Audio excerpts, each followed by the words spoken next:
What's up everyone, it's ENDYMION, and recently Disney has held a town hall meeting where their CEO Bob Iger has openly admitted that the company is struggling. So beyond diving into what he said and looking at some analytics, I also want to speak on a huge rumor that She-Hulk's second season may never happen, and the Avengers gets a new lead writer, and this might spell doom and much more, so let's begin. To start, let's look at this Deadline article where CEO Bob Iger has stated the company needs to chase quality over quantity when it comes to their products going forward. This town hall was in response to the diminishing returns of Disney and how the company has fallen from grace in recent years. And actually, even when we look back a little, I can objectively tell you that none of this is going well for them. For example, back in March 2022, Disney had a market cap of roughly $350 billion. That's a lot of money. However, a year later, in August 2023, Disney's stocks dropped to around $83. And with the power of math, this means Disney's market share in one single year had dropped to $154 billion. This equates to roughly Disney as a company losing 56% of their entire value in about a year due to these decisions. And mind you, these drops were based on 2022 to mid-2023. These stock prices don't accommodate for failures like the Marvels or Wish, since obviously those came out months after this massive drop. Those box office bombs will certainly reduce Disney's stock value to greater lows. But this should be adequate enough to paint a picture for you as to how poorly this company is operating and being managed. The only thing short of a miracle for Disney to do in order to fix themselves would be to expunge all the woke nonsense entirely. But the brutal truth is that this is impossible for them to do. Why, you ask? To put it simply, Disney cannot revert their course because they've already fired anyone who had a background in traditional storytelling. This is why all the greats have up and left the company to work at places like Paramount or Universal, which are killing it with their animated movies. Take Super Mario, for example, as proof, which made over $1 billion this year alone. The point is that Disney is unable to change themselves because the entire company is riddled from the grunt level all the way to executive suite with woke activists. Not to mention that when you objectively look at where Disney is as a company and how their business practices are operated, there's not a single person within that company that can right the ship. You have Disney, a nuclear-level woke company existing in an industry full to the brim with activists, that exists within a state, which is California, which is also ran by and flooded with woke weirdos, that does their business deals within Los Angeles, which has mutated into a pandering city of identity politics. The layers of Disney's virtue signaling is like a big gay onion with rainbow insides. There's simply no one in any position of authority within that company that can steer this ship in the right direction. Not to mention when CEO Bob Iger says publicly in that town hall meeting that Disney will focus on quality over quantity, it's just words. He's lying to you guys. How do I know? Well, back in December 2020, Bob Iger also assured his investors and the fans of Disney that the company would be pushing quality over quantity. And we're 3 years removed from this statement, and what do we have to show for it? We have even less quality and an abundance of quantity across the board. This is a company hell-bent on pursuing and pushing the message at any cost. And think about it, generally speaking, when it comes to movies and TV, it takes years for things to get made before they come out, which is normal. On average, the things we've seen in late 2022 or all of 2023 were projects that Bob Iger and his predecessor Bob Chapek had signed off on. So when Bob Iger ensures you, the paying customer, that quality is being pursued, you ended up getting stuff like Ahsoka, She-Hulk, Wish, and the Marvels. Those movies were the fruit that was grown between Iger saying what he did in 2020 until now. And it's so clearly a lie, so what difference does this make when he parrots himself 3 years later? Absolutely nothing, dear viewer, nothing at all. He's trying to save face and calm the nerves of investors. But like I already said, the objective truth is that this company is bleeding money. But I think what's more important to a mega corporation like this than their profits is their name and reputation. Without a solid reputation of being known for quality, people will just look elsewhere. And if anyone has diminished their rep, it's Disney, as audiences have rejected everything they've made this year outside of Guardians Volume 3. By the way, 2023 is the first year since 2014 that Disney has not had a single film of theirs hit $1 billion at the box office. In 2019, which was their best year ever with releases like Endgame, Rise of Skywalker, and more, Disney earned $11.1 billion at the global box office. That equates to roughly 33% of the entire movie business profit share going directly to Mickey Mouse. They were on top of the world in 2019. In terms of their 2023 box office, Disney's highest performing movie domestically was Avatar 2, which, as you know, came out in late 2022. And even then, it outperformed every single other Disney release in 2023 at the domestic box office months after its release. And if you combine a bunch of their movies' earnings together, they barely even compare to Avatar 2's might alone. But Avatar 2 is an anomaly, and it's not something Disney had a hand in when it came to the writing or themes. James Cameron has been understandably very protective of his work in creation, and even though Avatar 2 was too long of a movie for myself personally, I have to admit that the themes of that movie are about as alien as the Na'vi within it when it comes to today. Avatar 2 pushes concepts like family, a heterosexual couple, and features a strong male character that isn't weakened or sidelined. When you compare these values that I would argue would be considered the gold standard or traditional values of years past, and you compare it to the other movies Disney has made this year, it's an anomaly in every single way. There's no woke nonsense in it, there's no pandering or insufferable girl bosses. It feels like a real movie made by people who know what they're doing, and it's no wonder that it made over $2 billion at the box office when it was all said and done. But like I said, it's cause James Cameron effectively protects his creation like it's his own child. So Disney's weird activists aren't allowed to touch it. But mark my words, whenever James Cameron dies, I guarantee you that you'll see an Avatar movie that'll ruin all the goodwill and world building in order to push the message once Disney gets their hands on it. And James Cameron will be doing backflips in his grave knowing Disney has MCU'd his life's work.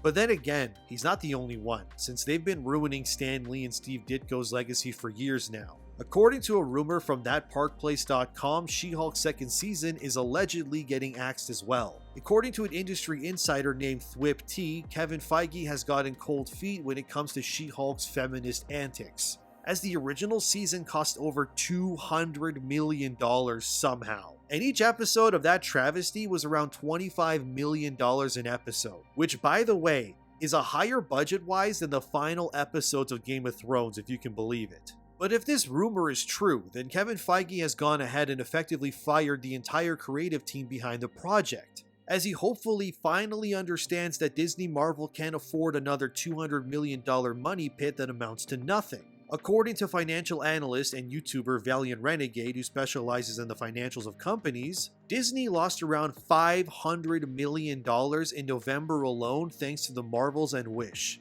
Renegade said, and I quote, "November has been spectacularly terrible. First there was the Marvels, a sequel that absolutely nobody asked for, and everybody but Disney seemed to know long in advance that this movie was likely going to flop, and flop it did. A $300 million production budget on this complete catastrophe, which looks like it may end its run just about where we projected it would be before it opened. Somewhere around $225 million or so, and it may even be lucky to get there. It really depends on how well this thing can hang on, even just eking its way over $200 million. In total global grosses between now and say the end of the year as we approach the Christmas holiday season. And then the latest debacle for Disney, Wish, an absolutely soulless, corporatized terrible film that has no redeeming value whatsoever except to plan a bunch of 100th anniversary Easter eggs up and down the film with seemingly haphazard levels of care. Even the animation and cinematography choices in this film seem very flat,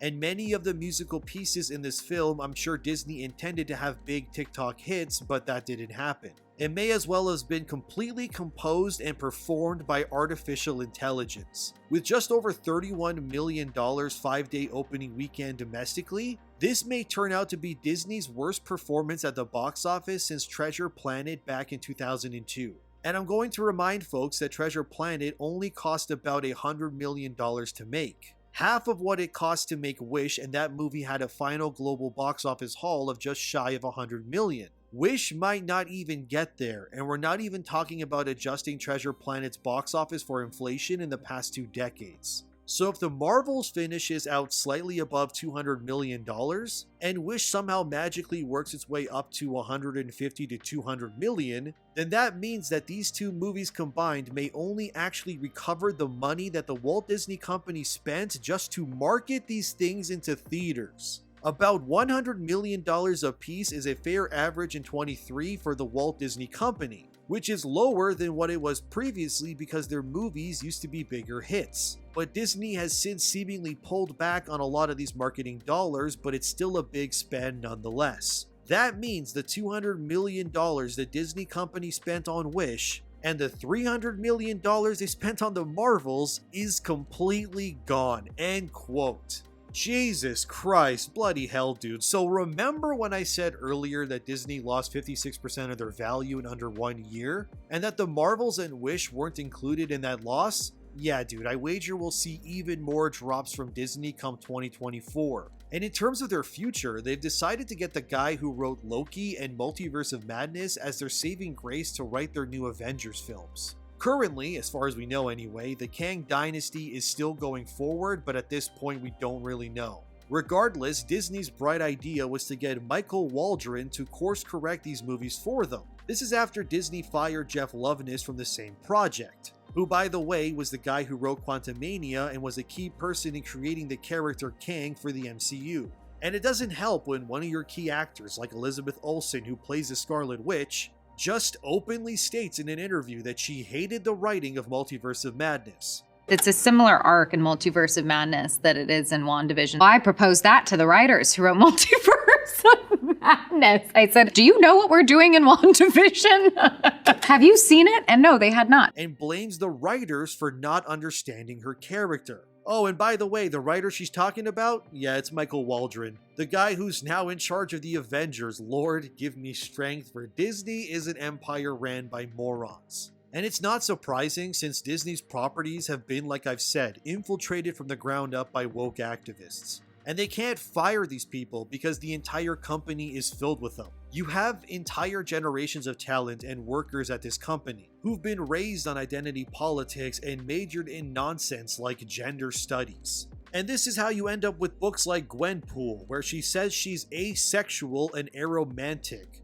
I don't even know what aromantic means. Hold on, let me Google this real quick. Okay, according to Google, aromantic people don't feel romantic attraction towards others, and somehow this is a thing now. If you ask me, aromantic just sounds like a fancy way of saying you were emotionally stunted at some point in your life, and some trauma has caused you to reject any form of love, but you just put a fancy word on it. But what do I know, right? I didn't even know aromantic was a thing, but then again, I exist in the real world, and I don't use things like TikTok in order to self-diagnose myself. But the point I'm making here is that the people who work at Disney have all been trained to believe and think the same way. To change the viewpoints or beliefs of Disney's self-imposed woke activist workforce would be like trying to unteach a fish how to swim or breathe underwater. It's so baked into these people that it's basically impossible at this point is what I'm saying. And when you see reports of Disney juggling the idea to give new seasons to stuff like Moon Knight or Miss Marvel, it means nothing.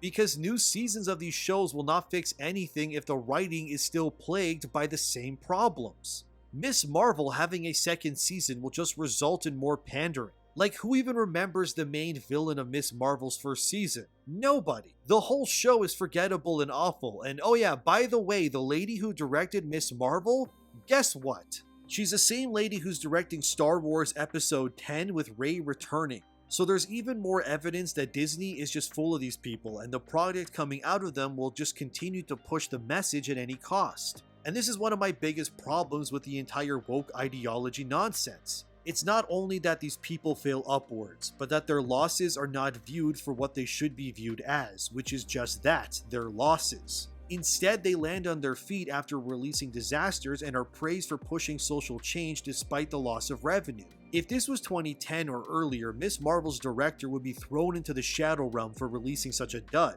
But because this woman, whose name is Charmine Obaid Chinoy, checks boxes, she's now being given a golden opportunity. It's just like Megan McDonnell, who wrote The Marvels and is now somehow doing Tomb Raider. These people are chosen for ESG reasons. There is no other rational explanation for it. You don't hire the person who sank your business to lead your next business venture. That's the mindset of crazy people who don't know how business works. This Charmine person shouldn't be doing Star Wars, not to mention the next mainline movie. You should instead get people who actually have success in making these things work. But oh wait, right, my bad, Disney fired all those people or they left to work at other places already. So instead you're going to get another Star Wars movie made by someone completely out of their depth who couldn't even properly make Ms. Marvel into a compelling enough TV show, and you gave them the keys to Star Wars. Morons, dude. Apathy isn't even the beginning of what this makes me feel. The only reason I report on these things like I do is because I care so goddamn much about entertainment. I can't sit by while these activists ruin everything that has defined generations of people with their incredible stories, and then being given the keys in order to drive these amazing franchises into the ground like this. Disney will not change because they have been transformed into a propaganda machine instead of focusing on what they were known for, which was a group of storytellers. The Disney we knew and loved is dead, and these morons will keep ruining it for their politics. And for as long as I live, I vow to keep them accountable and ensure the fire of the culture war never fades out. If we can't remove these people from destroying our favorite stories, then there's only one option that remains to save these franchises. We have to reject it and invoke industry-wide apathy in order to burn this empire until it's nothing but ashes. And just hope that when we rekindle that flame, that maybe next time we can build it into something great. And if not, we as customers need to keep repeating the process of destruction, until one day the ashes finally begin to form into what we always knew they could be.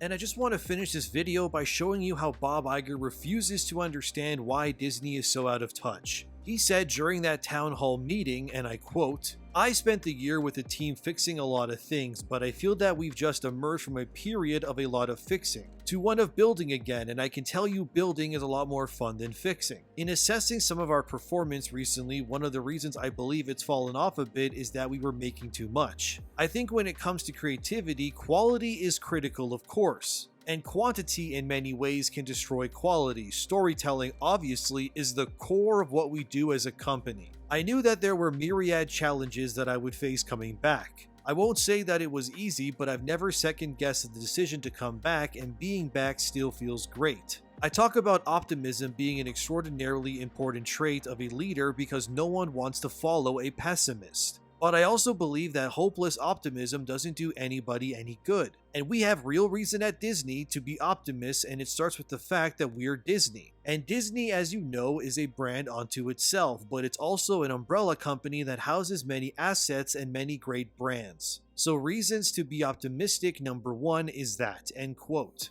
Oh my god, dude, Bob still refuses to admit the real reason why his company's image is in shambles. Especially when he says storytelling is the core of what they do as a company. That just isn't true anymore. You've rejected the family unit as a core component of your audience. You've instead pandered to wine moms and the LGBT crowd while throwing your own traditions in the trash. Disney is no longer a company about stories. It has instead become a propaganda machine, a shell of its former self that maddens me and many others. Because they just keep squandering their potential because of the message. And like I already proved, just saying quantity is killing quality doesn't change anything. It didn't stop Disney for 3 years since they last admitted that already, so we have no reason to believe them now either. Their quality, quantity, and reputation have been annihilated by their own hubris. A company infested with the very rodents it successfully avoided for decades have claimed the corpse of Walt Disney as their new home. And when those activists have their hands on the triggers of major IP like they do, this is what happens. But Bob Iger will never admit that because he, like those activists, is one of them too. And to admit his kind must go would result in his echo chamber devouring him whole. So instead, he'll pander and shift blame while knowing full well why it's happening to begin with. And unless we keep these idiots accountable, it'll just keep happening. And while Bob Iger won't admit he's wrong, the rest of the world can see his stupidity for what it is. Optimistic or not, Disney needs to change, and I'll keep pushing until that happens. And until then, dear viewer, I'll keep up the fight. And thank you for watching, since without you, this channel is nothing. But But unlike Disney, I haven't and will never drink the Kool-Aid like these morons have. So keep them accountable, stay passionate, and take care of yourselves. Subscribe and like the video if you enjoyed it. Have a wonderful day, and thanks to my patrons for their undying support. We can win this, and I'll see you in the next one.